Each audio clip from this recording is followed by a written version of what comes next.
Hi, I'm John Maxwell.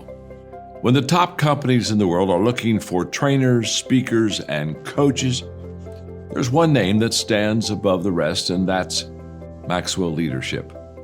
Our certified team members have gotten proven results for companies all over the globe, and our reputation, I'm proud to say, is second to none. Some of our members have risen to the top of their profession, including the one you're going to meet today. I proudly introduce you to my friend Bob Fabian Zinka. Welcome to the Leadership and Success Podcast with your host, Coach BZ, where we help you lead with purpose and succeed with impact. If you're ready to grow into the kind of leader others want to follow, this podcast is for you. If you're determined to elevate your success and leave a lasting legacy, this podcast is for you. As my mentor, Dr. John C. Maxwell reminds us, everything rises and falls on leadership. Our goal is simple: to inspire you, challenge you, and equip you with insights that can transform the trajectory of your leadership journey. Welcome aboard to another episode of the Leadership and Success Podcast with Coach BZ.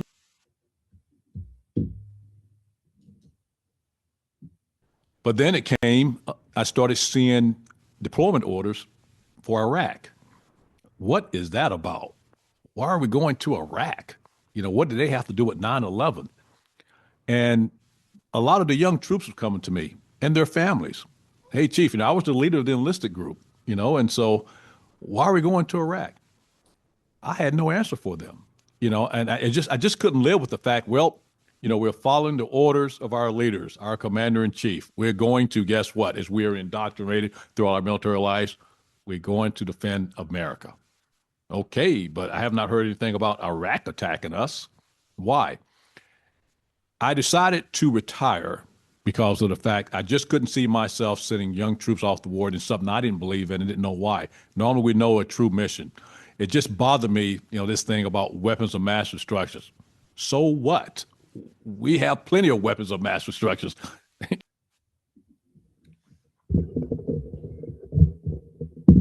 All right, welcome to another episode of the Leadership and Success Podcast. We have a very, very special guest for you today.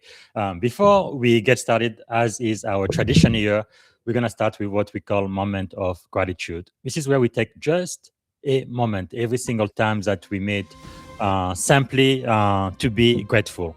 Now, part of the reason why I do this is because in the military, it's about 20 service members and veterans who commit suicide every single day in this country.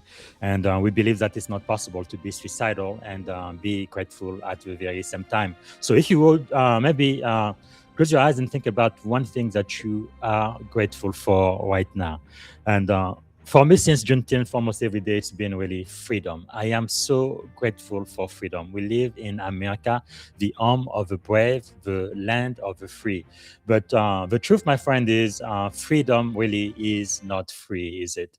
Some people have to really make the ultimate sacrifice. So I want to just take a moment again to acknowledge the 18 service members we know about who have given their life for the war in Iran, especially Private Isabella Gonzalez. She really, really breaks my heart. Only 19 years old. My youngest kid, she's only 18, just graduated from high school, about to start college, and just looking at the life ahead of her. And this American soldier, her life got cut short. And I truly believe that we, as a country, we have failed her. Parents are not supposed to bury their children. And I really don't have any words to express the grief that our parents must be going through right now. But God bless America, and God bless all of the Gold Star family. May their sacrifice never be in vain. All right, so let me now see if I can properly introduce our guest. Today, I am really honored and privileged to be speaking to, I believe, a giant in the service, because some leadership decision shape organization and other decision shape history. And thanks for joining me for a thoughtful and timely conversation with Command Chief Master Sergeant Dennis L. Fritz, U.S. Air Force retired, a distinguished 28-year Air Force veteran, former senior enlisted advisor to 4-star commanders, director of the or former director of the Eisenhower Media Network, and best-selling author of Deadly Betrayal. Throughout his remarkable career, Chief Fritz really advised senior military leaders on readiness, morale, and mission success while serving at the highest level of the U.S. Air Force, including assignment at the Pentagon. And today, he continues serving our nation by encouraging informed dialogue about leadership, accountability, and the lessons history teaches us. Our discussion today will not be about partisan politics or conspiracy theories. Instead, we are going to examine one of leadership's greatest responsibility, making difficult decisions when lives, national security, and history itself are on the line. And today's conversation is about leadership. Some of the things we are going to be talking about again is how we make those decisions, and especially in the military, that could be impacting life. So without any further ado, please help me welcome to the Leadership and Success Podcast, the one and only Chief Dennis Fritz. Well, Good Coach, morning, thanks. Chief. Thanks for having me, Coach. Wow, what a great introduction. Make me feel I had to look around my office and say, "Well, who's he talking about?" Yes, But sir. hey, listen, you started the show off by talking about gratitude, and I really mean with all sincerity. Gratitude for me today is thank you for having me on. With the credentials that you have in leadership and your cybersecurity experience and so forth, and just the legacy that you have. It's an honor for me to be here, and I have that gratitude, and likewise my gratitude of freedom of speech to be able to have some candid discussions that we may have today. And you mentioned in my book, and I really appreciate you, and we'll talk about that in the future. But the gratitude of me being able to write that book, the freedom of speech, to really be candid, and then try to originally it was for trying to educate those young military men and women that serve our armed forces so bravely. You mentioned about the 18 that have died here recently in the Iran war, and in that book of mine, when I look at Emmanuel there, the young man that when you suppose those pictures, the sergeant there, Michael Swinton. He grew up. He's from my hometown of Fayetteville, North Carolina. I grew up as a military, as we call ourselves, brat, Fort Bragg, in Fayetteville, North Carolina, and so that really touches me. But when we talk about gratitude, the gratitude, even with such difficulties that we're going through now and what we went through in the Iraq war, I have the gratitude and thankfulness that I'm able to talk about and try to educate the American public. And as I was going to allude to, more importantly, the men and women that serve our armed forces, that give their lives. We talk about, well, we're going to talk about this, though, Coach BZ. Sometimes we say it's about freedom, but sometimes it's more than that. And that's what breaks my heart. When our folks, give their all, and I'll call it in support of our country. Thank you for having me. Thank you so much. Before we get started, Jeff, is there something about you that most people may not know?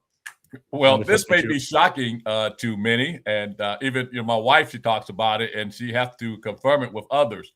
When I'm in the public, I guess we'll call myself an extrovert. I'm a social butterfly, but I am one. I can be an introvert also, where I can be alone. And many folks, if you're watching some sporting activity, they like to be in a crowd at some sports bar or something. I can be at home all alone.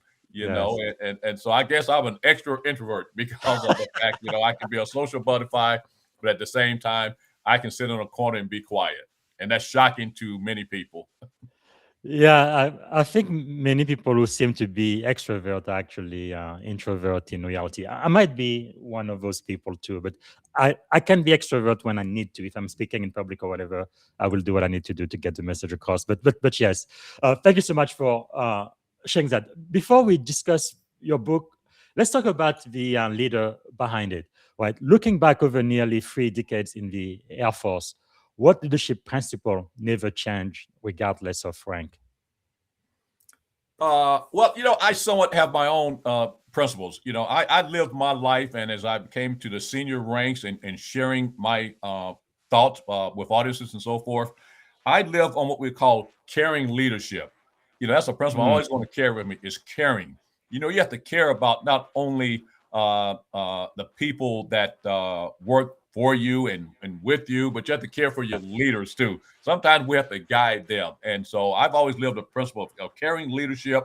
And then also one probably just as important is integrity as well. I've tried to live my life with integrity and honesty, especially when you're leading people, because they depend on you. And so if I had two major principles, to be caring and integrity, those probably are so important. Man, I really love that. When you say caring leadership, nowadays people talk a lot about servant leadership, but really you can't serve anybody unless you care for them first. And that is absolutely so crucial.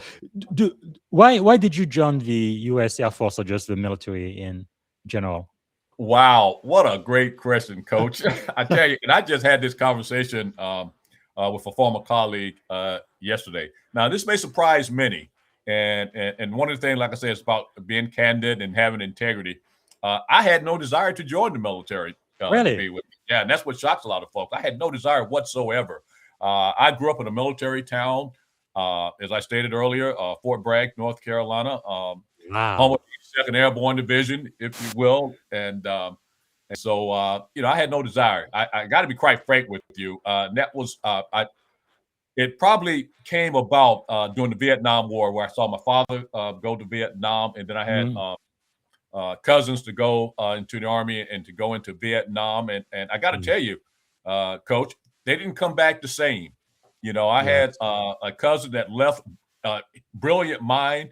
He went into the Army to get the benefits of the GI Bill, which at the time was going to college free. And I had another cousin to go in. He started as his only way to get into the middle class. But both of them came back not the same individuals. And I want to talk about that in the future when we talk about wounded warriors and so forth. They didn't come back. And, as a young man, that touched me. Oh, I do not want no part of the military. But I got to tell you, back in those days, recruiters could come to your high school. In fact, I'd already been accepted to go to North Carolina Central University, HBCU school in North Carolina. And the recruiter came to my high school, and man, I tell you what, he was a good salesperson, and one of my good friends at the time said, "Hey, let's go down to the recruiting station." Oh, no, I'm not going. And he talked me into it. And now here's the story. Now, the irony of this story is that he ended up not going in, and I went in. But I must tell you, Coach BZ, it was the best thing that ever happened to me. And probably if I had not gone into the United States Air Force, you and I will not be talking today. Wow. Is there a reason why you chose the Air Force as opposed to the Navy or the Marine or the Army? Well, nothing against the Army, but as I stated earlier, I saw what it did to some cousins and some others. As I say, I grew up in a military town, and I said, you know what? I think I'm going to go in the Air Force. I love it. That's just amazing. And then you ended up retiring as an E9, right? A Command Chief Master Sergeant. Less than 2% of people who join the military end up as that pay grade. Wow, that is actually 1%. 1%. Yes. 1%. And for all the other services out there, I know your parent service is the Navy. That's the Command Master Chief, and for the Army, the Command Sergeant Major, and then for the Marine Corps, Sergeant Major. Yeah, so we call it Chief and Command Chief. Yes, that is just amazing. Wow. Because I must say, after 9/11, I knew I had to join the military, but it was to me really between the Air Force and the Navy. The Army and the Marine, that wasn't for me. But part of the attraction of the Air Force, you guys definitely have the best food, hands down. And you almost always have a golf course in every one of your bases. I'm like, what's up with that? And I tell you what, we used to get picked out about that by the other services, but I got to tell you, and there's a reason behind that. When we talk about leadership, Coach BZ, we during that time, the Air Force was highly techno, and it's not like today where we do a lot of deploying. Back in the day, the Air Force really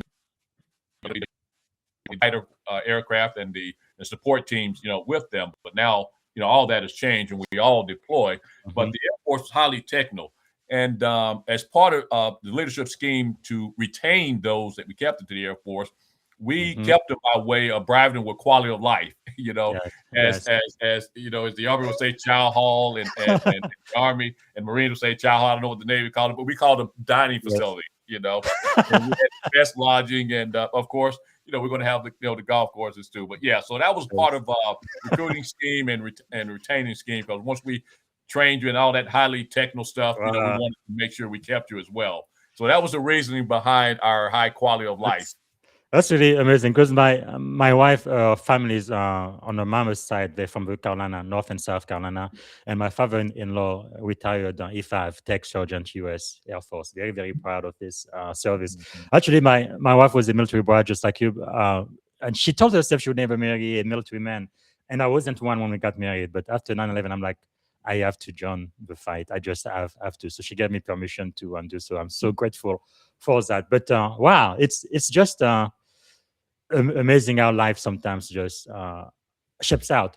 But what does being a command chief actually mean, and what responsibility did you carry for America's enlisted force in the United States Air Force?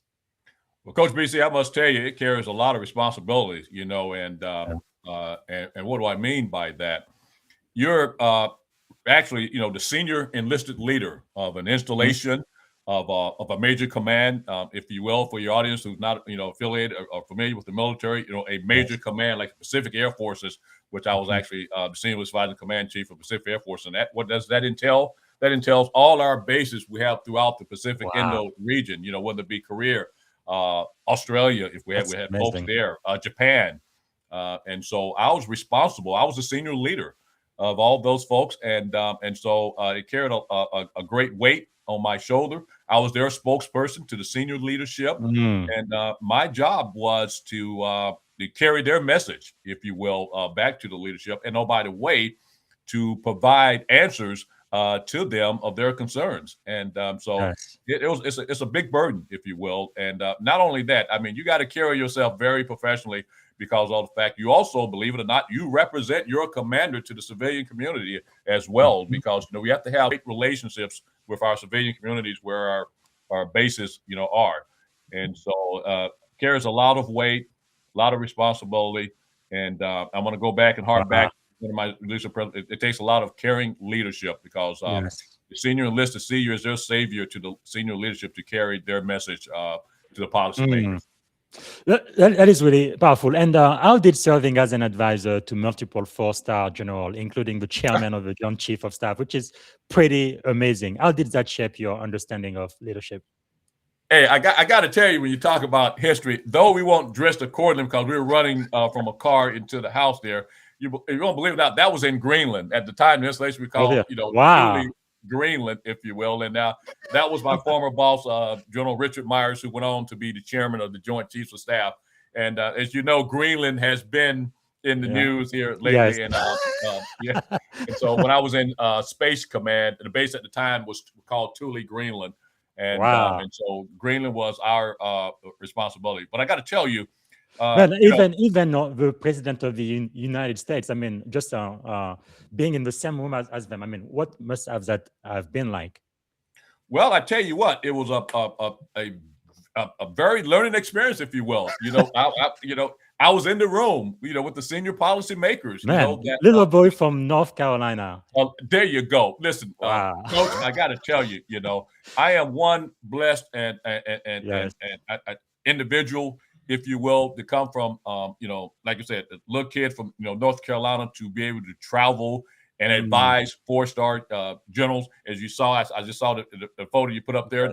The fly on Air Force One would have never happened, if I had not, joined the military. So as I stated, as a person who's never had any desire to join the military, it's been very rewarding to me. But going back to your question about, 4 stars, one of the things I found, I'm glad you showed that picture of Myers and myself, because one of the discussions we had, we have candid discussions, if you will. Yes. And he said, Chief, I sometimes have to alert myself, hey, I'm a 4-star general, but what people must remember and recognize, I put on my pants like everybody else. And that's what I admired, about General Myers. And we can have some discussions later because we had plenty of disagreements, General Myers and myself. Well, that's one thing about leadership, which I admired about him, is that, he believed in collaborative leadership.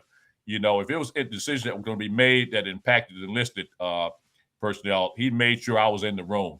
But when you're advising 4-star generals, you got to, when we talk about integrity, you got to have the integrity to be able to tell the 4 stars commanders not what they would wish to hear. Hey, everything is going fine. The morale is high. The troops are loving you. No, I've always candid, and I was very fortunate. The 4 stars that I worked with, in particular, I talk about General Myers and General Lorber. They listened to the candid feedback that I gave them that was not coming from me, but coming from the troops. And then at the same time, I did give my personal opinion.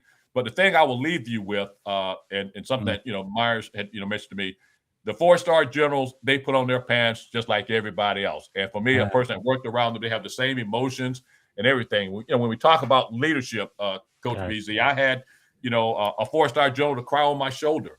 I had another general that went on to be a 4-star general to cry on my shoulder. And, when you talk about leadership, I may be jumping the gun on you, but, 4 stars and generals, they wear their pants just like everybody else. And that was one of the things that I'd learned, working. They have the same human emotions that all of us do as well. And as I mentioned, about a 4-star general crying on my shoulder and one that went on to be a 4-star crying on my shoulder. It was all about leadership, believe it or not. When you have to be candid, we had a philosophy in the Air Force years back because we will not lead by fear. Yes. And when we were out in the Pacific Air Forces, a guy I was working for at the time, General John Lorber, 4-star general in charge of Pacific Air Forces, we carried that, that torch. We will not lead by fear. We're going to motivate you and inspire you to do the job, not leading by fear. And I got to be quite frank with you. I can't stand leaders that lead by fear or I know how to give orders and all that. No, anybody can do that, but anyway, I'm going to get off on a tantrum here when we talk about leading by fear. But I remember, we had a commander at our base doing exactly that, leading by fear. They were coming to me and saying, hey, telling me and everything. And then, it was so frightening. It was like the folks were scared to talk. I would be walking down the hall, and this is no joke now. Wow. Folks would grab me and say, Chief, can you come in here? And they were telling me. And so I took that information back to that boy, and he didn't react to it. And I was in shock. He didn't react to it until finally it blossomed up where it became a threatening environment, where it became a hostile environment. And in fact, it became a case where that particular person, really grabbed a junior officer. Now, why am I telling you that? Sometimes, we have to act on things, in leadership that we may not want to accept. And then that 4-star general I mentioned that cried on my shoulder, he said, Chief, the reason I didn't react is that because of the fact I personally hired that individual. I was grooming that individual, and I didn't want to react. And he said, now I'm going to have to fire him. But guess what? That general called me in his office and admitted his mistake and told me why he wasn't, acting. And so the lesson I learned from that as a leader is I went to another former boss of mine and told me, sir, general, if you ever have a complaint against me, if you ever have anything, you investigate that. He looked at me like I was crazy. And he said, Chief, are you serious? I said, yes. I said, you know why? That's how things fester up. When you have things, going on in an installation or in a command, and people say, well, how did it get so far? How did this happen? Because leadership didn't respond to that. And so I told that commander, if you ever get a complaint against me or anything, you investigate that. And it so shocked him. He went into our staff meeting and told the entire staff, I've never heard anything like that. But you have. We're not immune. Leaders are not immune from doing wrong. And I know probably you talked to me about loyalty, and we can get into that in a few minutes where I'll expand that even more. Okay. Wow. But this is really touching because everything you are saying, Chief, it's really all about humility and trust. And how do you keep humble, and also how do you build trust, especially within your team when you don't have much time and you're about to go on a deployment? How do you build that psychological safety where your people don't have to hush, but they can come and speak freely? And how do you do that? Especially when you get at the highest level possible as an enlisted man. That is just amazing, right? I remember myself once I became a senior officer as an O5 commander in the Navy. And for just a second, I was like, wow, I just can't believe that. And sometimes you get that big head drill, just a little bit arrogant for just a second. But then you remember, my wife is the one who did it for me. You are only human. Sit down, shut up, Commander Zinga. You are Bob Zinga in this house. So, but how do you keep that sense of humility, and how are you able to build trust within the troops? What another great question, Coach BZ. That's maybe why your reputation precedes you in leadership, because what a great question. And I've lived my life with humility. You know, I said something earlier. I wasn't kidding when you had that intro. I had to look around the room, because I'm embarrassed. If I get accolades or whatever the case may be, it really embarrasses me because, as General Myers has said, we all put on our pants together. I feel blessed. There's nothing special about me other than I truly care about people, and I try to live my life with integrity. So I was always grounded, if you will. And I told you when we first met, hey, I could probably give you stories as well. One of the things when you talk about people in humility, let me just say this. I think you mentioned earlier about servant leadership. We've heard that. But I take it a step further. When I used to go to what we call chiefs orientation, the E9s that were being promoted to chief and give speeches and so forth and lectures and so forth, I always say, don't get too big for your britches just because you made chief. You just happen to be lucky, if you will. Yes. You may have worked hard, but you were lucky as well. Because I really mean this all sincerity. I know many of EH that ran circles around me and never became chief. You follow? Less than 1%, huh? Exactly. So I was blessed and lucky. And so what I used to tell those folks, you need to serve and not be served. Wow. And what do I mean by that? Don't get too big for your britches. You just say, oh, I'm somebody now. Now everybody's going to serve me. No, your job is bigger now. When you talk about the responsibilities of being a command chief, if you will, or just alone a chief or a commander, your job is to serve and not be served. And so that's really important. Another story I'll tell you about humility and understanding. See, we as leaders at the time, I can't say now I'm retired now, but I still try to do leadership things, that come my way. But, one of the things I used to do, I used to go to different graduations for different academies, if you will, the enlisted side of the house, whether it be the non-commissioned officer academy, the senior NCO academy, sergeant major's academy. And one of the things I always did was that, you'll have your DV room for the major command chiefs and the sergeant major of the Army, chief master sergeant of the Air Force, and all the generals. I would go in and give my respect to them. Nice men. But you know what I did? I went out with the audience. I only spent maybe 5 minutes in that DV room to give my respect. And after that, I went out there with the troops and their families and mingled with them. Humility. Why should I be sitting back in that DV room? When I got the troops out there, that's humility. I never forgot where I came from. That's beautiful. So that's how I kept that humility, is because of the fact I knew how blessed and how lucky I was. And that humility, they never forget where you came from. So I found myself, hey, I need to be out there with the troops. I noticed something too. Sometimes you as a leader, your peers will follow too. When they wonder, where's Fritz? Where did he go? My name started appearing in other commands. Wow, that Chief Fritz. I noticed that others started, you ready for this? Started following me. Yes. Wow, that is so beautiful. I was wondering, people started wondering, where's all the crowd in the DV lounge? Another story.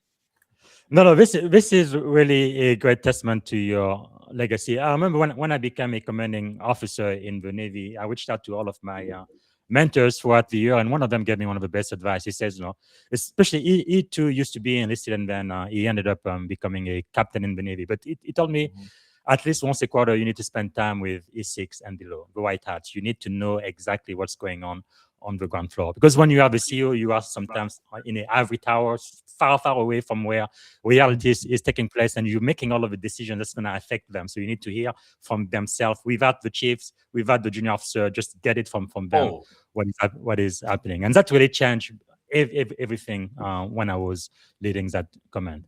Yes, sir. Well, listen, you're going to get mad at me, Coach, because of the fact I can just tell you so many real world experiences. Let me show you something about yourself, though. Being prior enlisted, and one of the things, as a major command senior enlisted, as I say, like your major command, whether it be UCOM in the Army or joint service there, but European Command, Pacific Air Forces, if you will. I would go to all the orientations of all our commanders that were going out in the field and to talk about enlisted issues for them. Yes. And one of the things, when I found out somebody was prior enlisted, I just told them flat out, I expected them to be the better officer, the better commander. Why? Because you live the life of the enlisted. You know the hardships. You know the experiences are. So I expect you to be the better commander, the better leader, in our officer corps. Now, another story I want to tell you, when you talk about the time that you spent, and look, you're going to probably get mad. Like I said, I hope we get to all your questions and everything. Right questions and so forth. But I will tell you, I remember my first assignment as a senior leader. I was out in Yokota Air Base, Japan. And I've one been of the there. things I decided to do my first week there, I was going to go to every major group, if you will. I think we had like 4 or 5 groups that was under the wing commander of the entire Yes. installation. And I broke it down. I said, when I first get here, I want to meet with the E1s to E3s first. Wow. Then from there, I want to meet with the E4s, E5s and E6s. I'm sorry, E1 to E4, E5 to E6, and then the senior NCOs, and then the E9s. And somebody questioned me. Well, wait a minute, getting too big for your britches? Why aren't you meeting us senior NCOs first? You know, we're the ones that know everything. Really? I said, well, let me share something with you. And I'm glad I did meet with them because they told me about people like yourself that was too big for me.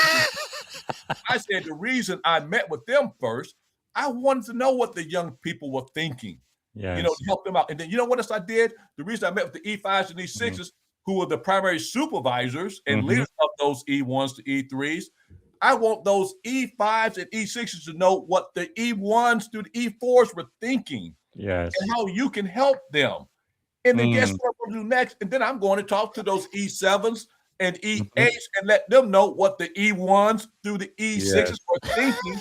And this, how you can help them, how you can serve and not be served. Caring and leadership. then you Chiefs, we are the leaders. You ready for this, Coach BZ? We are those 1%ers leading and representing. So for you big britches, this is why I went to the E1s, the E3s first. And you know what? I'm glad I did because they told me y'all don't listen to them. And I believe it now because if you're going to question me like that, I know what you're doing to them. And so that's a leadership principle that I've always felt that I need to talk to the young people and stay with them. Wow. I'm a serious chef. I almost never read fiction. I like nonfiction because I feel it is more applicable to whatever I'm doing. But I really love this book, Gates of Fire, by Stephen Pressfield. There's just one quick line I want to read to you. It's on page 412. It says, I will tell His Majesty what a king is. This king was just extraordinary. He says, a king does not abide within his tent while his men bleed and die upon the field. A king does not dine while his men go hungry, nor sleep when they stand at watch upon the wall. A king does not command his men loyalty through fear. We talked about fear a minute ago, nor purchase it with gold. He earns their love by the sweat of his own back and the pains he endures for their sake. That which comprises the harshest burden, a king lifts first and sets down last. A king does not require service of those he leads, but provides it to them. He serves them, not they him. Coach, what you're talking about, isn't it? Coach, you're killing me. I'm telling you, you're asking the perfect question and you're giving the perfect example. Now, story time again. Myself and General John Lober out in the Pacific Air Force, we left Hawaii. You know, they say you can't live a day over. Well, I was able to live days over because of the fact during the 2 years I was out there, myself and the 4-star would always go out to Korea from PACAF, from Pacific Air Force based in Hickam, and we'll go and visit the troops on Thanksgiving, if you will, and go out there and visit. But I want to tell you a story to one of our visits, and the reason I say you can live a story like that, I could go out to Korea and spend the day Thanksgiving with the troops and then come back because Hawaii was a day behind and spend Thanksgiving with my family. And so I did that. But let me just tell you a story about what you just said. And I'm sorry if I get too excited. No, that's the extrovert in me. If I wasn't with you right now, I'd be the introvert. Well, sir, you have achieved. You have earned it. Oh, stop. But let me just tell you this. Oh man, I'm visiting with the 4-star. We're out in Korea, and we always go into the dining facility, not Chow Ho Air Force Quality Life Dining Facility. And I go in, and I always knew where we were going to be seated, you know. And so I go in, I'm in the line talking to the troops and everything. And one of the troops said to me, well, Chief, we knew you or somebody was in on the base because when I came to the dining facility, I saw the tables that was all dressed up in silver and the white tablecloth and all that. And we knew you were in town. When he said that to me, I looked over at the rest of the tables and saw them just as plain as can be. I went over to the dining facility manager and I said, would you do me a favor? Remove that nice place setting for myself and the 4-star general and everything else, because this is the troops dining hall. And if you're going to do that for us, you need to do this for them. You don't do it to showcase us. And then I said, because this is their dining facility. And now Absolutely. I went back to that base once again, and everybody had tablecloths. And Wow. So interesting. so our job is to take care of the troops. That's that caring leadership, Yes. not wearing Yes. the big britches, going to put the tablecloth for Hmm. myself and the 4-star. And oh, by the way, I told the 4-star that, and he agreed 100%. Yes, that is really something, because as a chief, not only you advise the 4-star flag officer, but you also mentor junior enlisted, of course, but junior Absolutely. officers too, right? Absolutely. Because they need that mentorship. So if you could teach one lesson to every young NCO listening right now, junior enlisted and junior officer, what would that lesson be? Story time again. When we talk about officers, and listen, when you're working at the 4-star, everybody's intimidated by rank, if you will. And Yes. so I mentored a lot of not only junior officers, but senior officers, even your 06s who were the commanders out there who, you ready Yes. for this, were really somewhat afraid to talk to the 4-star generals. And so Mhm. I made myself open to them, and they talked to me. Hey, Chief, can you really help me out with this and that? Yes. And I always used to tell when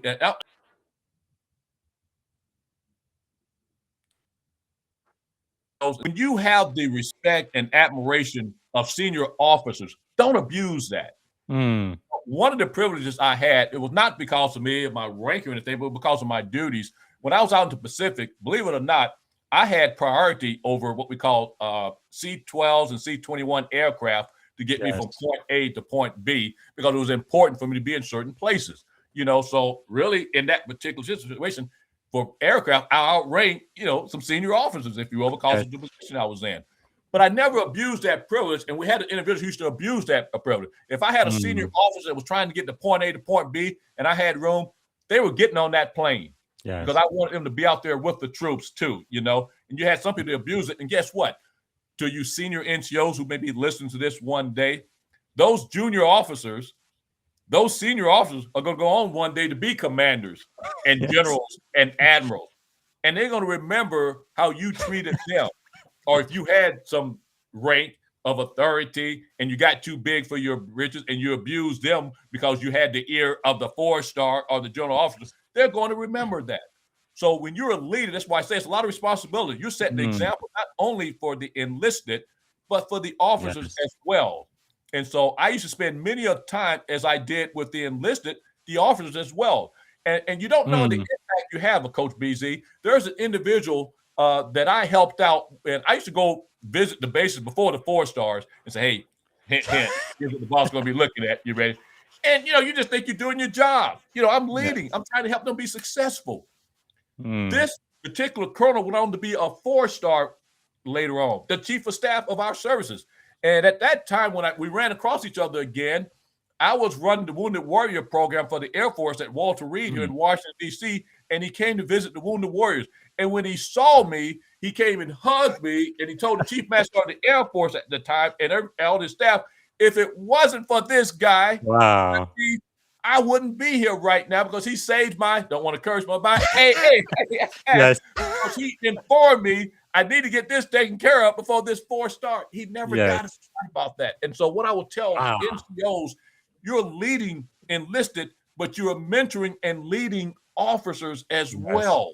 Yes. So we all got to remember, we all in this together, and I wanted everybody to be successful. So my legacy is, Absolutely. not only humility and caring leadership, but caring for all.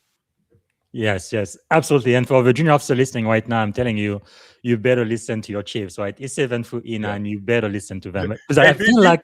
But one correction I always tell folks now, don't listen to all. Make sure you find a credible, the one with integrity and all that good stuff too. Because there's some bad E9, bad commanders, bad NCOs. Always say, make sure now that you've looked at them and say, hey, that is a great chief there, or that's a great senior NCO there. So, I always say, not everybody is created equally. I guess that is possible, but in my entire 21 plus career now in the Navy, maybe only once have I seen a chief I felt like didn't deserve to be. For the most part, they are just excellent. Looks like you guys have just a process, the school, they go through the way you select them. That's just amazing. In most cases, you're exactly right. Yeah. Absolutely. Because they really truly care about their people, especially the junior enlisted, which is really who it should be all about, in my opinion.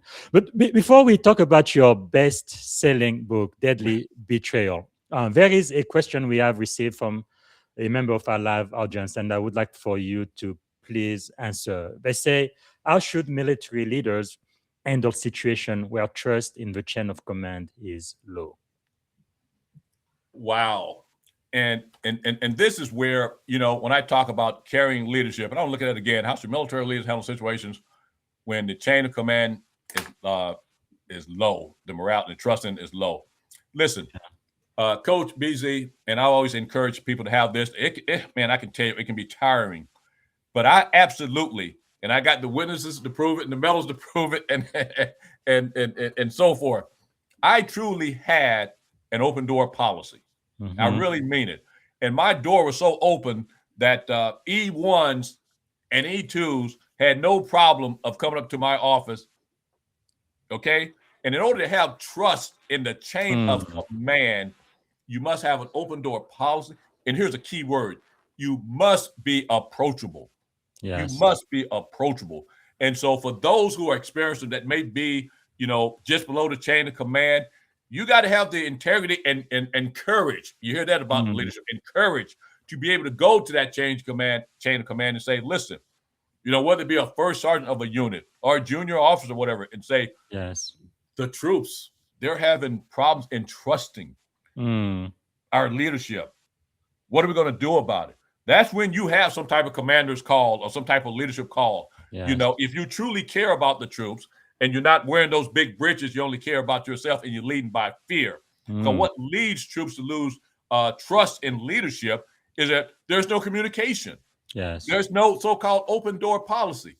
Now, I will tell you, like one of the things I will tell you, and I'm sure as a leader, you'll probably talk about and ask about is, what was, maybe one of the mistakes I made as a leader, if you will, and that could be, you have to be careful when you have an open door policy too, because it can create friction.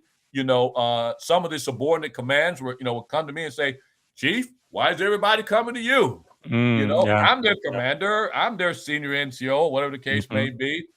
Well, you ready for this, BZ? Maybe they don't have trust in the chain of command. Yes. And so you have to build that trust. And those that know there's no trust in the chain of command, you must have the courage and willingness to go to that chain of command and say, listen, here's the problems that we're having. And there's a lack of trust, because there's no communication. We haven't seen you. I got my first job as a senior enlisted advisor command chief because of the fact the commander, he was hearing from the troops, they never saw their senior enlisted leader, And I got to tell you, and so when I always remember what he told me. Another thing I'll tell you about leadership too, and trusting the chain of command. I got some good advice from a guy who had been a command chief for years. I was in Washington, D.C., leaving the Pentagon, and he was at what we called at the time Bowling Air Force Base, was the home of Air Force District for Washington. And I went to him and said, what advice can you give me in going out there? And he said, what he told me? And I've never remembered that. And that was one of my big successes. He said, we all have name tags that you can see, Sergeant Johnson, Sergeant Williams. But the best thing that you can do is learn them, learn their first name, as a senior leader. We call by rank, Sergeant, but learn their first name, say, don't you know them? I made it my business to do that, Coach BZ. Now, I don't know how I did it. There were 3,000 up to 4,000 in this person on that base when I got there. And somehow, I'm not going to tell a lie, integrity, and say I knew all their names, but they sure enough thought I knew all their names. Yes. And I don't know how I did it because the majority of them I knew. Wow. Hey, John. Hey, Bill. And I tell you, that was my reputation. And that built. I went to that base was so-called the lowest morale in the command in the entire Pacific. And when that 4-star came to visit, he came and said, hey, I thought this was the lowest command because those troops were coming to me. Hey, Chief, how you doing? Hey, John, how you doing? And the 4-star looked over and was wondering what was going on. And that, quite frankly, that's how I got promoted and got the job at Pacific Air Forces, because I guess he wanted me to carry that same inspiration, throughout the career. I was a junior guy when I was told, hey, you're going to compete for that job. I was on leave in the United States of America. And I got a call to say, hey, we're, nominating you, to be the Pacific Air Forces. And I was a young guy, yeah. That's powerful. But, and so in order to build trust in the chain of command, you got to have open communication, open doors, and be willing to listen and talk to the troops and have thick skin, because they're not going to like everything that's going on. Yes. Yeah, it just reminded me of something my mom taught me, right? Treating everybody with respect and dignity, no matter what they do, their Absolutely. or social status. You just never know. So let's talk about the burden of leadership. Why did this book have to be written? Deadly Betrayal. What inspired you to write the book? Wow, what a great question. And I got to be honest with self too, and that integrity. When you talked about 9/11 in your past, what motivated you to join? Yes. Well, when we had 9/11, at the time, I happened to be on Andrews Air Force Base. And, when you talk about leadership, it gave me, when I said my blessings and honor, I'm sorry for Yes. the unfortunate circumstances, but I was in the Washington, D.C. area, so it helped me to lead our base and our enlisted men and women and officers, home of Air Force One, through 9/11. You had the Pentagon to be hit, where I had many friends that were stationed there at the time. I lost a former co-worker, in the 9/11 hit. And, we were all gun-ho as you were. I'm going to join the military. We got to get them, those that have attacked us, or the first time we've been really attacked on our homeland, other than Pearl Harbor, but mainland, we were hit. Yes. And so we wanted that revenge, if you will. And so we did it. But then all of a sudden, as you would see, and I think you saw that piece that you wrote, it was at a book signing event where I said, Iraq, where did that come from? And I had plenty of friends in the Pentagon. I had 3 assignments at the Pentagon previously. And my former boss, the chairman of the Joint Chiefs of Staff, a couple members of my staff was on his staff. Some of the officers that worked with me were on the staff. And I was asking them, what is the intel? We're not seeing it down in the field. Why are we going to Iraq? The troops were coming to me. I'm in a deployment line. We talk responsibilities, of senior enlisted. When we start talking, first we deployed to Afghanistan, and then we started getting ready for Iraq. I'm in the deployment lines, sending the troops off. We love you. And they're asking me, Chief, why are we going to Iraq? Or why are we going to this stand or this stand? There were so many something stands, I'd never heard of before. And I had an answer for them, Coach BZ. And so, as an officer, as senior officer, which we should see more of now, if they don't believe in the policy or whatever, we don't we can't discuss, you either resign or you retire. There was a policy checker with the truth. I had no answer for them, and I was feeling sick to my stomach. So I retired not knowing if I'll ever know, was it truly a lie or why we were going to Afghanistan. Iraq. Now, Coach BZ, I believe in divine intervention. I believe in a God, never knowing that I would ever know, because of all the contacts I had made throughout my career, working at the most senior levels and everything. I was out there when I resigned without a job for a while, and said, okay, it's time to look for a job. And there were people that believed in me, said, hey, we can't have you looking for no job. We got a job for you. So unbelievably, I got pulled back into the Pentagon. Wow. But the divine intervention, BZ, is that I got pulled into a special task force for the number 3 guy in the Pentagon. And I was part of what we call a declassification team, because of the controversy of the Iraq and Afghanistan wars. At the time, they were saying, we must declassify as many documents as we can to get it out to the public. But what I come to find out, that number 3 guy in the Pentagon, as you heard him say, cherry picking intel, they were cherry picking what they were going to declassify so they could tell more lies to the American public in an unclassified level. And I saw they were lying. I said, that is not good for the American public and those troops. Deadly Betrayal, the 4,500 military men and women that lost their lives on a WMD lie. So I had told Myers and a number of former boss of mine that if we ever go to war, when I retired, we better take care of them. Because I told you before, I saw the results of the Vietnam War. People coming back to the stand. We didn't know anything about PTSD then at the time. And so I got a call one day, email from a former boss of mine. There had been a big 2007 Washington Post story about the bad treatment of our war wounded at Walter Reed Army Medical Center at the time they called it.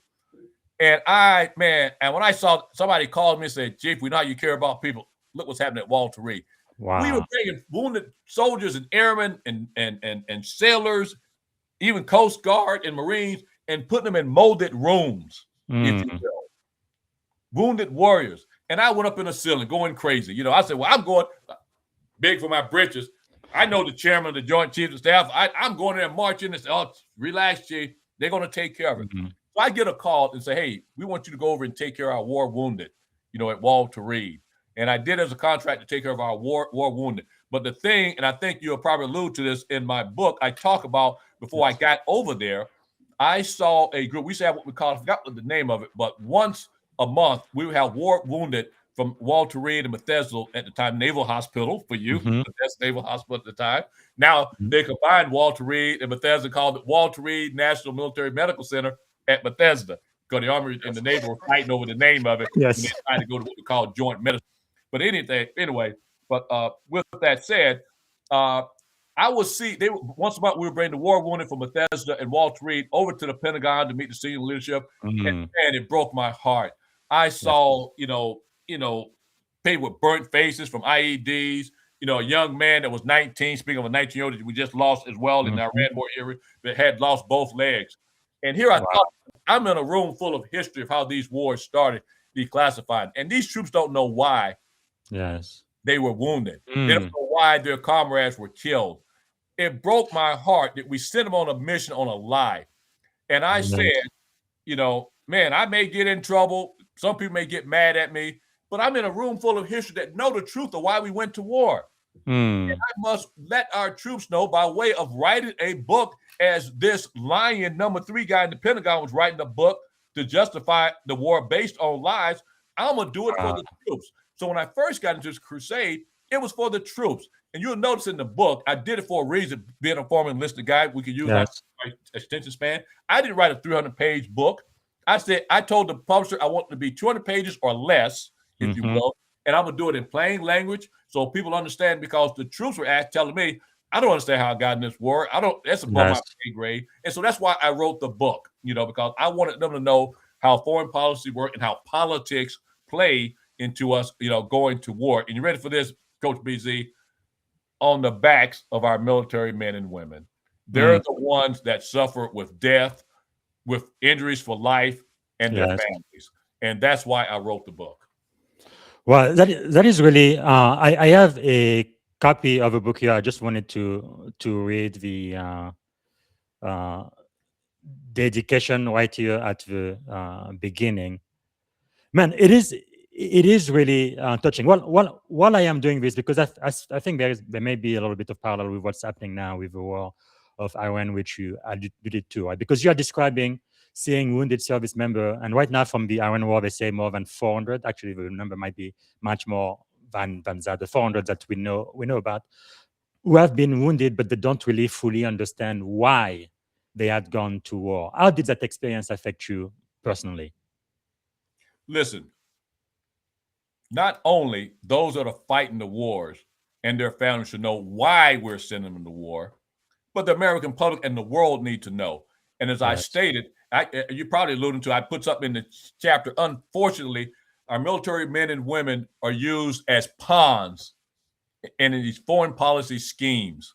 Yes. And that breaks my heart as a senior leader of the enlisted. 80% of the forces, even during my time, I'm sure it's like that right now. You look at the percentage, 80% of the forces enlisted. It's the majority of enlisted.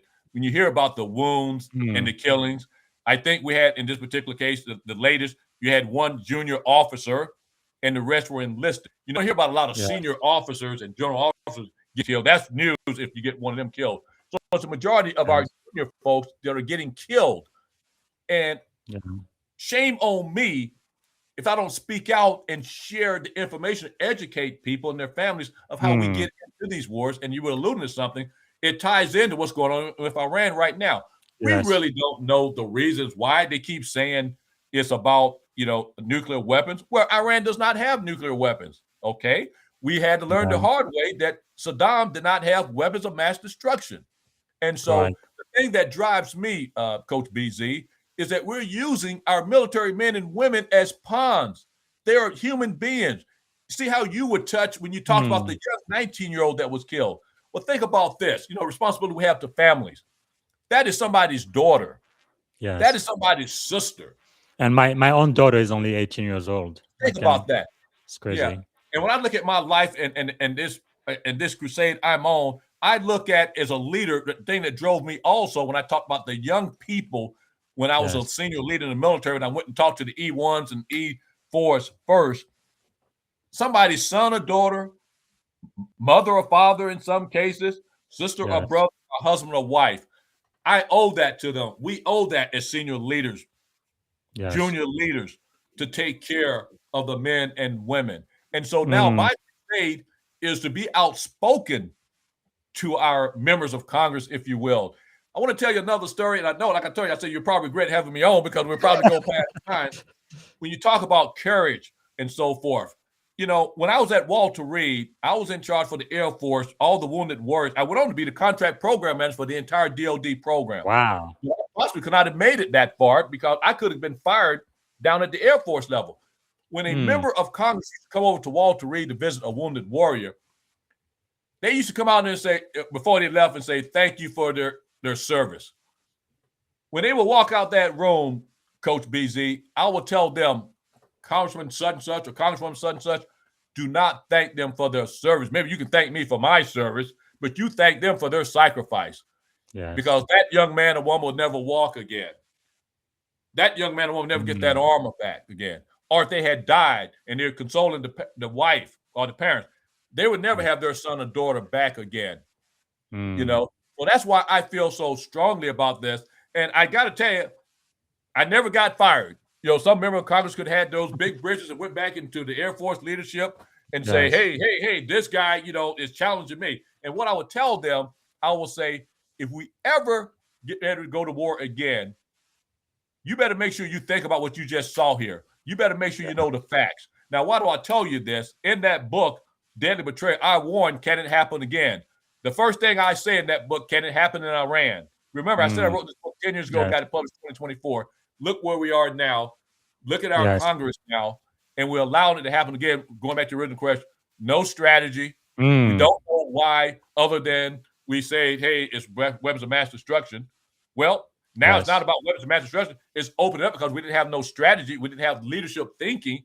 Now we're trying to open up what we call something called the Strait of Hormuz, so it doesn't take down our economy and the world economy. And so leaders, you have to lead with integrity and in honesty. Another question I ask you, before you get ready to make a decision or do something, you got to ask yourself the question, leaders. Wow. Will lives be lost? How much treasure will be lost? Is it worth it? And do we have a strategy? You know, I look over your shoulder, I see General Colin Powell. I think I have this book right behind me too. Well, you know, you own it, you break it.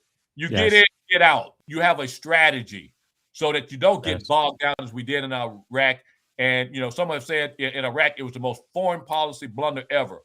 Where now we see it may not be the case. It may be Iran. And so the last thing I'll leave you with, when we make these decisions, Coach BZ, if we don't have the courage to speak out, unfortunately, you're complicit. Because I think, man, your book is really prophetic because on page 22 is where you say the Bush administration viewed Afghanistan as a brief excursion, a preamble for the sham war on terror used to legitimize invading Iraq and later Syria, which did happen, and Iran, which is happening now. This was all according to Donald Rumsfeld's plan, part of what I call his Middle East doctrine.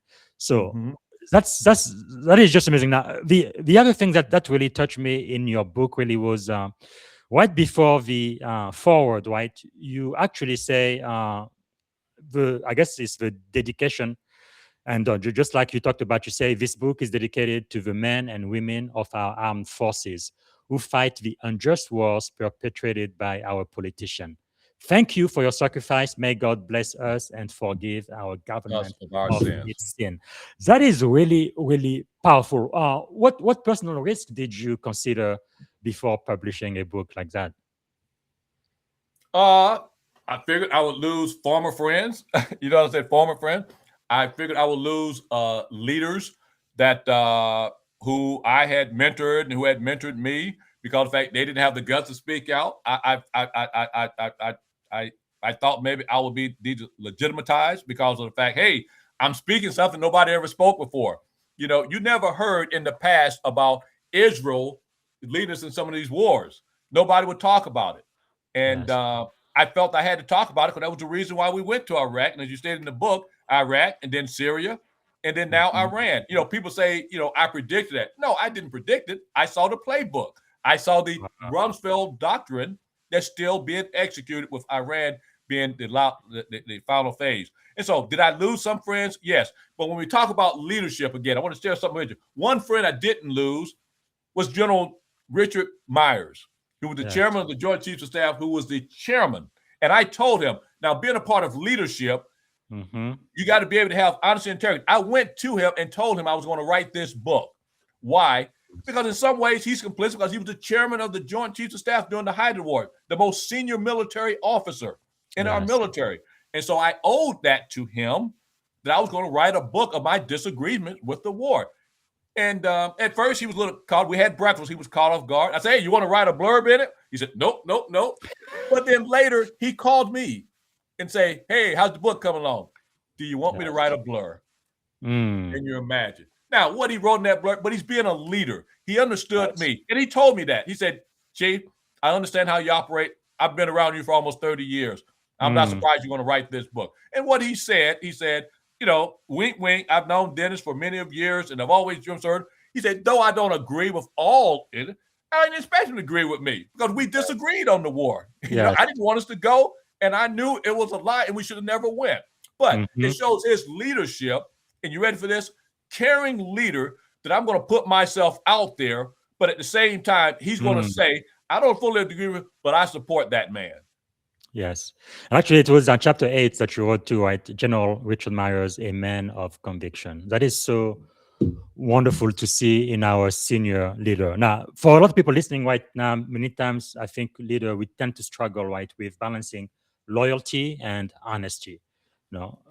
Because I guess the question for you is, how do you distinguish loyalty to leaders from loyalty to the Constitution and the American people? Now, as you and I, all service members, we all take an oath to support and defend the Constitution of the United States, not to a party, not to a leader, but to the Constitution. How do you balance that? I'm going to say something heavy to you, and it's going to probably shock you and most people. Don't think about it when I say it. I am not loyal to no leader or commander. I am loyal to the troops that have to carry out the orders of those commanders and leaders. I'm loyal to them by giving them candid advice and speaking truth. And I would tell people, and I had to teach this to what we call some first sergeants, loyalty is not defending wrong and unethical behavior. There's many people, I saw first sergeants, I've seen general officers, that's what's happening right now in Iran, if you will, and even the Iraq war. Being loyal to the commander-in-chief, being loyal to their commanders. You're not loyalty. We use this word loyalty too much. My loyalty is to my country that I live in, to make it a better place for my children and your children. When you talk about the Constitution, let's just break it down to plain language, our country, if you will. It's real. The Constitution is not just a piece of paper, but our country. I'm loyal to our country and my family. I'm loyal to the troops I have to lead, because they're putting their life in my hands. Remember, I talked about being a command chief carrying a lot of responsibilities. And so the most important thing I would tell you, for anybody, if a commander or anybody, a supervisor or boss or whatever of an organization, I expect loyalty from them. That's not an organization you want to be part of. Okay? We use that loyalty word too strongly. And so, and like I say, because sometimes it comes to where I was being loyal to my command, I was being loyal to my boss, as you watch them doing something wrong, unethical, unjust. And that's going back to what I alluded to earlier. That's how things fester up, where the chain of command do not do anything, and then the people lose trust in their chain of command. And I will go back again, as I told that commander, if you ever have anything, a complaint against me, investigate. I don't want you to have loyalty to me. The commander that I said cried on my shoulder about the commander he had out in the field, he was being loyal to him. He was defending wrong. You follow what I'm saying? Yes. The next loyalty, the other four sergeant cried on my shoulder. His senior enlisted guy was running around abusing women, if you will, having extramarital affairs, if you will. People were coming to that commander and telling him that. The commander wouldn't act on it because he had loyalty. Loyalty, what people don't get, is up and down the chain of command. There's sometimes bosses, commanders have loyal to their subordinates. You follow me? And so he didn't act on it. And when it came through an investigation that the troops and everybody were telling the truth, lost trust in the command, it broke his heart. He told me, Chief, I believed him. I trusted him. I had loyalty. I was loyal to him. Yes. You can't be. You got to keep your eyes open. So we use that word loyal too much. Yes. But I think there are really so many themes in your book, but one is really about leadership, accountability, and moral courage. Is accountability compatible with patriotism? Say that one more time. Is being accountable compatible with patriotism, being a patriot? Absolutely, I would say. Yeah, you have to be. Listen, a patriot is somebody that wants to do good, for their country or their family, Yes. being a patriot, if you will. And you have to have accountability. When we hear all these people, you asked me about when I was going to write my book, was I worried about anything? I was considering myself being a patriot. I was doing it. A patriot, a non-patriot, or a person not accountable, that's how we got into the Iraq war. Nobody as of yet, Yes. 4,500 military men and women died, hundreds of thousands wounded for life, and nobody was held accountable. And you expect us to call them a patriot? Look at what's going on now. The service people that have died now on a war that was supposed to be over in a day, if you will, based on a lie, Yes. in a week, based on a lie, months later, it'll be over tomorrow. No accountability. Do you think that's patriotism? It works hand in hand. You got to have accountability to be a patriot.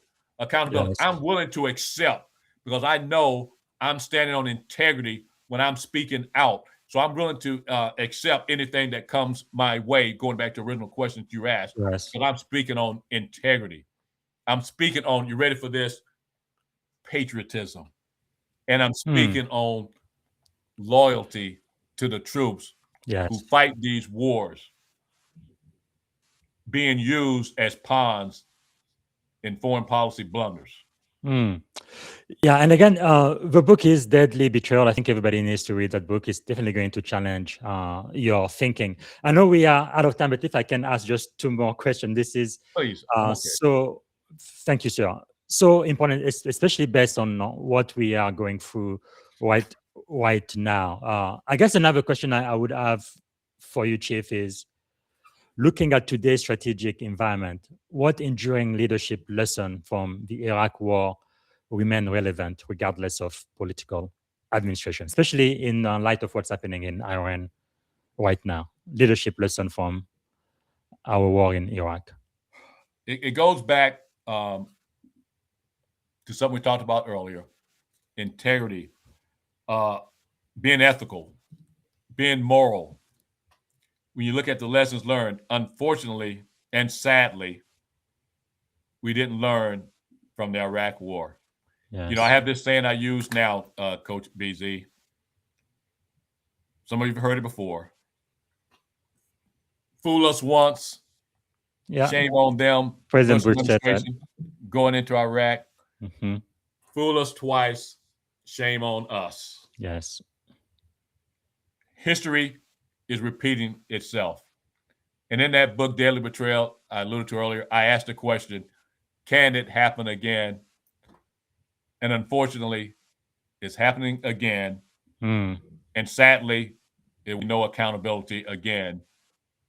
And we will continue to lose men and women fighting those wars, unjust wars, Yes. and used as pawns, them and their families.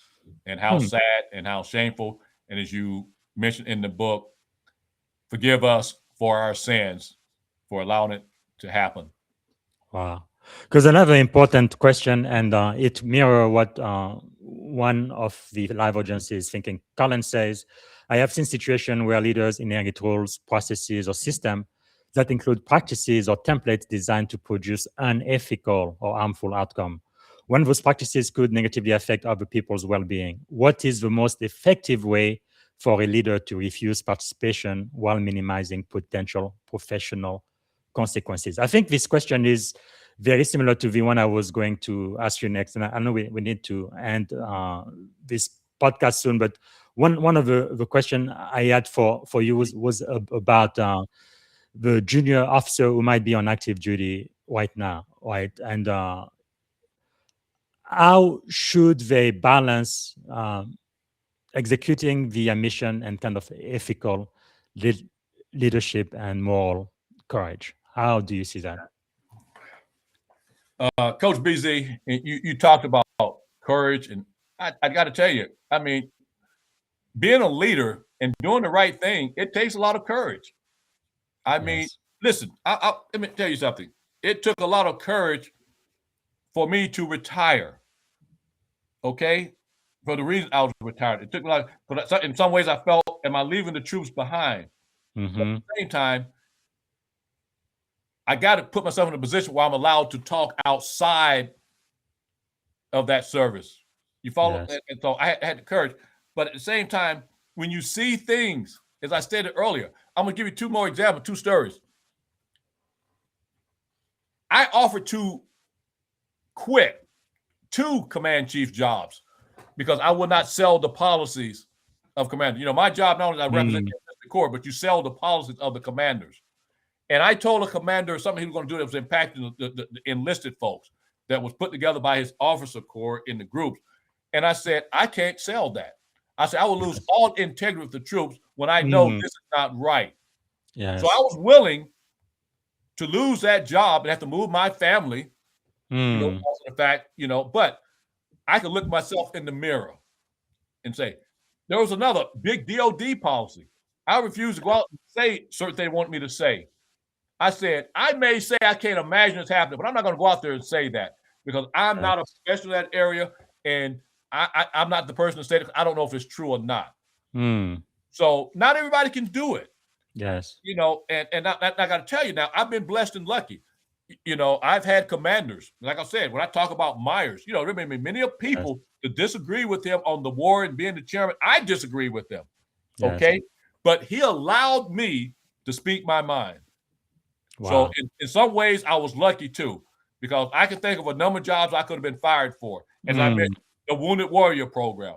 I went on to be the contract program manager for all the service Wounded Warrior Program in the Pentagon. But I started at the Air Force taking care of troops at the old Walter Reed in Bethesda. And I could have been fired from that job right there. Yes. If I didn't speak truth. So I'm speaking truth. If I'm lying, it's different there, you know. Yes. Wow. Yeah. And so courage and speaking out against those things that are being unethical, unmoral, unjust, it takes a lot of courage, and you do take a chance. But because you only live by your core value, Chief. No, you talked just at the beginning of the podcast. We talked about caring, integrity, and courage. But where do you think that courage comes from? Because you're really putting everything on the line. Because, like I said, we all are built different, you know. And I tell you, I was talking to a former colleague yesterday, and we were talking about stuff. I have a guilt conscience. You know, I have a guilt conscience that will eat me alive more so than anything else. If I allow something to happen, as I stated right now, you know, I'm complicit. If I know that the war in Iraq was a lie, why it was, if I go out there and support the Iran war and all that, and knowing is built on lies and deception, I'm complicit. If I could save some life, look, Coach BZ, we're talking about lives here. Yes. You know what I'm saying? We're talking about lives here. We're talking about families that could lose loved ones. Look at that. We're talking about the injuries. They're gone. That 19-year-old you mentioned earlier. No strategy, no true plan, and we get all kind of different reasons of why we're in the war. Remember what I said earlier. You take into account, will lives be lost? Will people be hurt? Yeah. Will we lose a lot of treasure? Are we being ethical? Are we being moral? And is it just? And if I didn't take all those things in consideration, we're built different. I just happen to be built where I have a guilt conscience, and that will eat me alive. Yes. And so I respect everybody, but I must tell you, if you know something to be true and you don't say something, you're complicit. Wow. We really talk about some heavy stuff here on the podcast from time to time. I think that's what leadership calls for. I don't want to end on a positive note. I've already taken too much of your time, but let's talk about the Eisenhower Media Network. I know you care a lot about that. I think you guys do a lot of great work. What is their mission, and what mission do they serve? You used to be the director. You are now a Yes, I was fellow, the I understand. director. And we're a group of former national security, say, experts, if you will. Okay, I'll just call Yes. myself an expert. But we've done that and got the T-shirt. We have former FBI folks, CIA folks, Department of Defense folks, Secretaries, the Department of State folks. We all come together where we promote peace and diplomacy instead of war. You know, we've seen war. We've seen our wars based on deception and lies. And I see a good friend there, Larry Wilkerson, and he's the one that got me Yes. into the Eisenhower Media Network. And as you notice, he wrote my foreword. And you talk about leadership. I know we have to go, but how I met Larry, we've been the closest friends. In fact, it made me cry a little bit. He said I was his best friend, one of his best friends. But I met him by challenging him.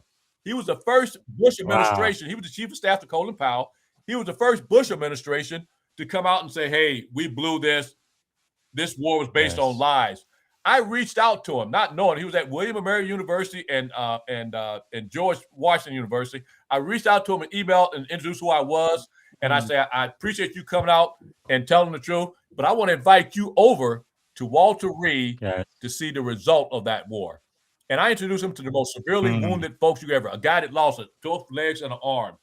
And we became friends. I told him he had a platform at the time. And he told me, Dennis, you're a platform. And Larry Wilson is the one that helped me get my platform to be able to do everything I can to educate the American public about the blunders of our foreign policy.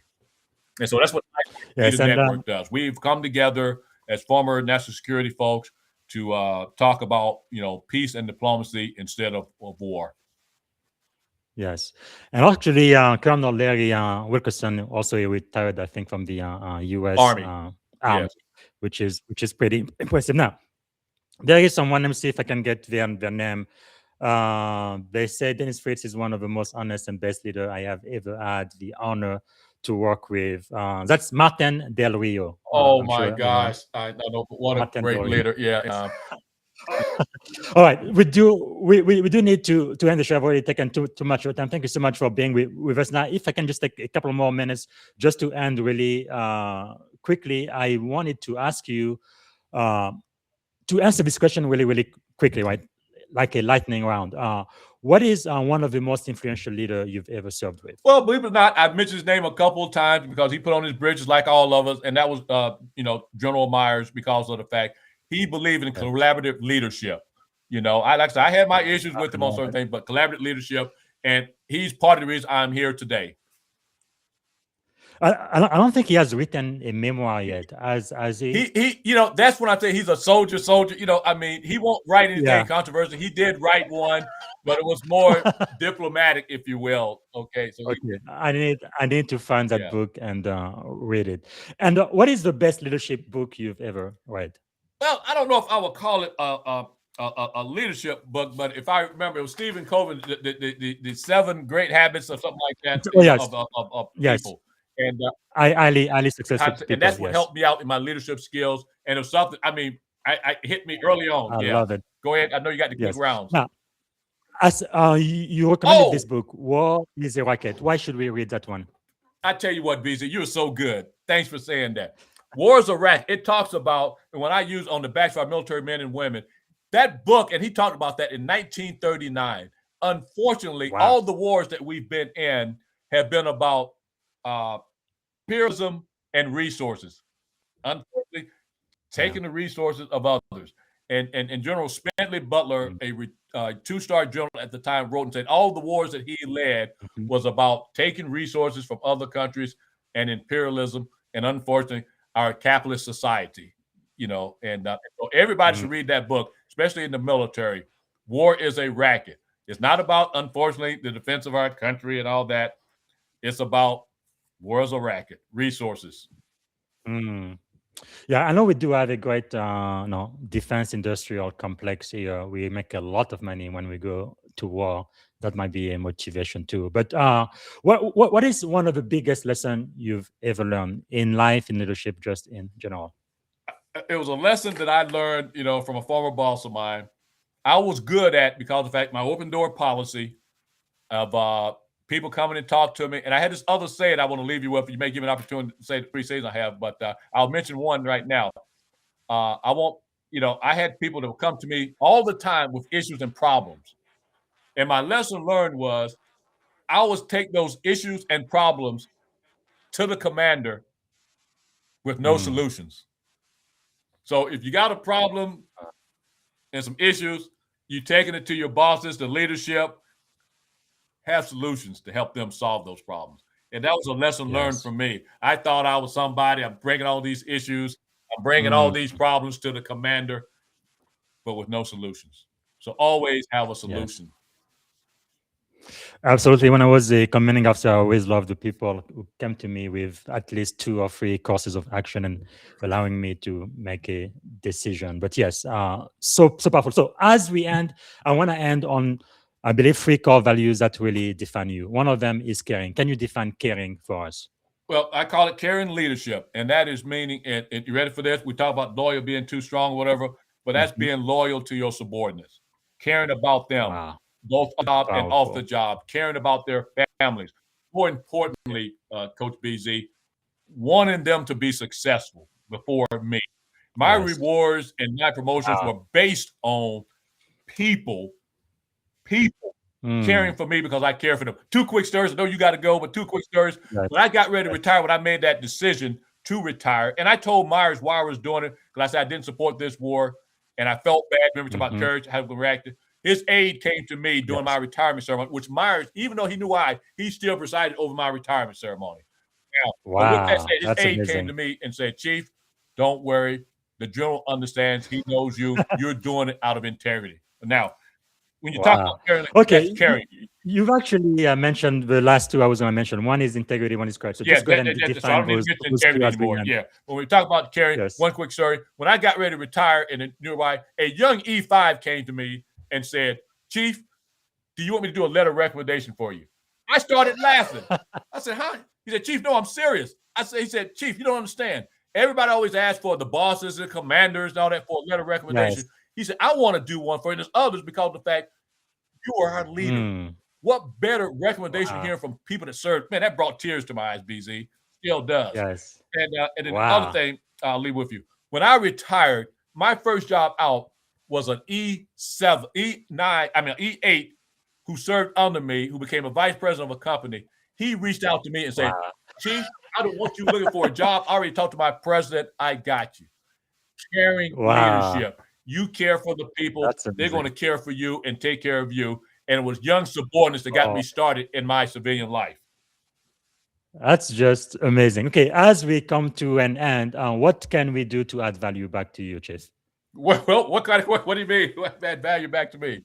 How can the audience add value back to you? I believe they should follow you on LinkedIn and purchase a copy of your book. The best thing you can do for me, because I'm doing it as a service, is that get that book. Okay, you can get it from OR Books. That's OR Publishing, OR, directly from them, or you can go, like a lot of people go, to Amazon. It will help educate you on where we are today, how we got there from the Iraq War to where we are now, and then go to the Eisenhower Media Network, where you can see a lot of my writings and a lot of others like me, former senior military leaders and also former officials in the CIA, and learn. And then most importantly, BZ, I do this to share information, and please share the information that I give you to others. As I used to tell folks, I used to get so frustrated about people that know certain things. You don't know what you don't know. And I had to remember that. And so that's why I do this, to share my knowledge and information in the hopes that you would share it with others. Well, thank you. Thanks so much. We are coming to the end of the show. Is there a question I should have asked you, Chief? I didn't get a chance to ask. Anything else you wanted to share? No, I tell you, you covered it all. I tell you what, I see why your legacy precedes you, your reputation precedes you, because you asked some good questions. My apology to you and your audience is that I kept you over. No. I am really, really grateful that you did. And the last thing I'm going to ask you is, if you had one and only one day to live, what would you have liked your final contribution to be? What do you hope your legacy to be? Whether it be my kids, and I don't have any grandkids yet, but any other grandkids and any people that know when I leave this world, is that I was truly a caring leader, that I cared about mankind. And the most important thing I wish, and I hope for it, I don't live my life big britches, humility, because I feel so blessed and lucky. I'm no better than anybody else. I've just been blessed. I said, believe in divine intervention. I was put in certain positions. Never would I would imagine, flying on Air Force One or living in a book of history of the Iraq War, two of the most controversial wars, Afghanistan War, Iraq War, and now I never divine intervention. And so humility. There's nothing that I did. I was just put in certain places, in certain positions. And then I had the courage, if you will, if I give myself any credit, to share my knowledge and to try to motivate others to do well. Thank you so much for sharing that with us, Chief. If you could give advice to a 17-year-old version of yourself, I guess right before you joined the Air Force, what would you say to that little teenager, Dennis Fritz, at 17-year-old, knowing what you know now and this extraordinary career you've had in the U.S. Air Force, the most powerful Air Force in the world? You don't know where life will lead you, so just follow the divine interventions that happen in your life and do the best that you can. Wow. So powerful. Okay, so as we end, last question, something that you are feeling optimistic about these days. I tell colleagues and I tell friends, and I talk about our foreign policy and us truly, the United States of America, truly being a positive leader of the world. Yes. This is the most optimistic I've ever been in my life, where people's eyes are being opened, that we have a lot of work to do to truly make America the most humane and caring country, on earth. And more people's eyes are being opened that, hey, we got a lot of work to do. We may not be who we portray ourselves to be. And that's a good thing, because of the fact, some people like to say the forefathers, but the original writer of the Constitution and everything, we're still maturing, if you will. And this is the most optimistic time I've ever been. Yeah, because this is America 250, right? We are 250 years old. So I've spent a lot of time thinking about our history, our forefathers from the independence, the Constitution, and on now. And it's true that we really had a lot of idealism, right? Our aspiring values are excellent, never been done on Earth before. All men are created equal. Nobody could have thought about that, especially during that time. It really revolutionized history. But the reality is, while they said that, they still had about a fifth of our population enslaved. So there was a big dissonance between what they believe or what they aspire to. We were imperfect. We're still imperfect. Yes. We're growing. And like I said, it's most optimistic. And I tell you, some of you started about earlier about freedom of speech, for me to come on to you and speak my mind. Yes, that is so powerful. And that's what President Abraham Lincoln talked about at the Gettysburg Address, right? The unfinished work. And it's closing that gap and working towards that more perfect union. And yeah, you are right. I am so energized and positive that this generation is going to help us do it. So as we end, then, very last question for you. I know you have to go. Just one word or one thought about your time on this podcast today. How would you describe it? Oh, my goodness. It's been an honor and a pleasure. I really mean it. Thank you so much for, like I said, the humility in me. I was surprised that you reached out to me, and asked me to be on the show. I really was. And anytime I get some type of invite, I'm surprised. So I am so glad I came on. I thank you for having me. Yeah, you talk about me energizing you. You truly energized me. You brought out, as I said, that extrovert in me. I got really excited. You asked some great questions, and so what a great interviewer and moderator you are. And I thank you for having me on. Good job. Well, ladies and gentlemen, that was Chief Master Sergeant, U.S. Air Force retired Dennis Fritz. Thank you so much for your time, sir, and for giving us even an extra 30 minutes. I've never interviewed somebody this long, but thank you so much for your time, sir. We are so grateful. Thank you. Thank you. All right, so I want everybody to go ahead and get a copy of the book. Allbook.com, I think, is the site, or Amazon, but really everywhere books are available. Deadly Betrayal, The Truth About Why the United States Invaded Iraq. And this is a book, I believe, that's also prophetic because it talked about Syria and even Iran, and that was, 10 years ago. And also follow the chief on LinkedIn. That's linkedin.com then it's Fritz, and also Eisenhower Media Network .org. All right. And for those who are following my Black History Year, I had a couple of posts today. There was one that kind of touched me. It was a woman. She didn't make much money. I think she was a washer, Black woman in Mississippi, of all places. But when she retired, she gave $150,000 to HBCU for the education of people she didn't even know. That's just amazing to me. Somebody who's pretty much making pennies all of her life, but able to save that much money. And instead of using it at her retirement, she just gave it away. And that's really the spirit of America, just the generosity, right? Planting seeds that's going to grow tree. We are not going to profit from their sheds. The next generation will. And that's really, I believe, what life is calling us to, right? To be courageous and to do things not just for our own selfish ambition, but really for the generation to come. And I believe Command Chief Master Sergeant Dennis Fritz, I really want to thank him for joining us today and taking extra time, over 30 minutes to talk to us. And more importantly, just thank you for a lifetime of service to our nation, right? Whether listener agree or disagree with every conclusion in the book, I hope that everyone can appreciate the importance of leaders who are willing to ask difficult questions, wrestle with history honestly, and remain committed to the people they served alongside. And for those who've been following me, especially this year, America 250, I also ask a lot of tough questions about our history. Yes, America is the greatest country. Yes, all of that, but we also did some things wrong, like slavery, absolutely unacceptable. And we do have to reckon with that and make sure it never, ever happen again, right? But one lesson that stood out to me throughout our conversation today with the chief is that leadership really is never simply about authority, right? It's about stewardship of trust, stewardship of truth, stewardship of lives entrusted to our care. Those responsibilities, they don't end when we retire from the military.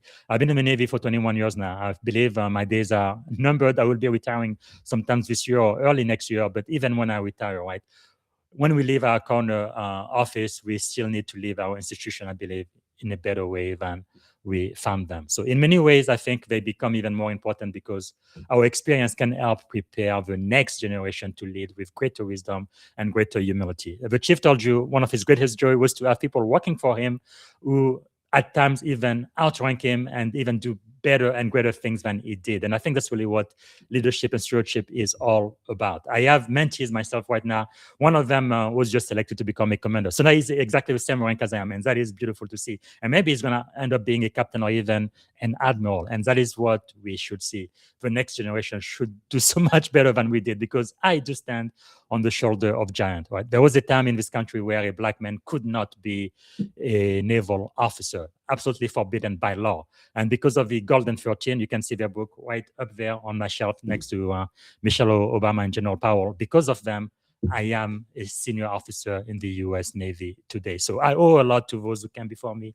I stand on their shoulder. And I hope when I am gone, I would have impacted my service and our nation for future people to do even better than I did. So I'm going to end it there. Thank you so much for watching the show today, but I am really, really, really grateful to the chief and for exhibiting integrity, for exhibiting courage, great courage, and also caring leadership. To everybody watching or listening from around the world, thank you for investing your time in becoming a better leader. I think there is nothing more important than leadership in the 21st century, especially that we are living now in the age of artificial intelligence. There is nothing more real than leadership, in my opinion. So until next time, keep learning, keep serving, keep leading with courage, with humility, and with integrity. I'm Coach Busy, and as always, mission first, but people always. God bless you. God bless our service member and their families, and may God continue to bless the United States of America. Bye for now, and thank you.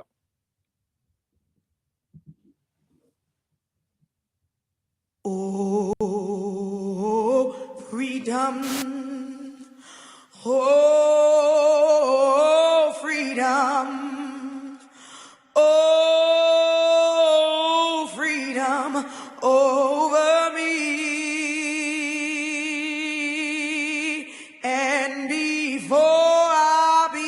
slave, I'll be buried in my grave and go home to my Lord and be free.